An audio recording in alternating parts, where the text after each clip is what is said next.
লেবাননের রাজধানী বৈরুতে ইসরায়েলের তাণ্ডব চলছেই। সোমবার শহরটিতে অবস্থিত হিজবুল্লাহর গোয়েন্দা সদর দফতরে বিমান হামলা চালানোর দাবি করেছে তেল আবিব। 1 ঘণ্টার মধ্যে সশস্ত্র গোষ্ঠীটির অবস্থান লক্ষ্য করে দফায় দফায় অন্তত 120টি বিমান হামলা চালায় ইসরায়েল। এতে বেশ কয়েকজন নিহত হয়েছেন।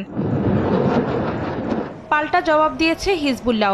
একই দিনে ইসরায়েলের বেশ কয়েকটি শহরে হামলা চালিয়েছে সংগঠনটি। সশস্ত্র গোষ্ঠীটির দাবি, ইসরায়েলের উত্তরাঞ্চলীয় বন্দর শহর হাইফায় আবারও ক্ষেপণাস্ত্র ও ড্রোন হামলা চালায় তারা। এতে বেশ কয়েকজন আহত হয়েছেন। তেল আবিবের সামরিক ঘাঁটিতে সেনা ও সাজোয়াজান লক্ষ্য করেও ক্ষেপণাস্ত্র হামলা চালানো হয়েছে। ইসরায়েলি বাহিনীর দাবি, লেবানন থেকে অন্তত 135টি রকেট ছোড়া হয়েছে, যার বেশিরভাগই ধ্বংস করেছে তেল আবিব বাহিনী। বাকিগুলো খোলা স্থানে পড়ায় কোনো ক্ষয়ক্ষতি হয়নি। এছাড়া ইসরায়েলের উত্তরাঞ্চলের কারমিয়েল শহরেও রকেট হামলা চালিয়েছে হিজবুল্লাহ। এদিকে লেবাননের দক্ষিণাঞ্চলের আওয়ালি নদীর উপকূলের এলাকা থেকে বাসিন্দাদের সরে যাওয়ার নির্দেশ দিয়েছে ইসরায়েল। বিশ্লেষকদের ধারণা, তেল আবিব বাহিনী আরও বড় পরিসরে হামলার পরিকল্পনা করছে। এছাড়াও লেবাননের স্থলভাগে সেনাদের উপস্থিতিও বাড়াচ্ছে দেশটি।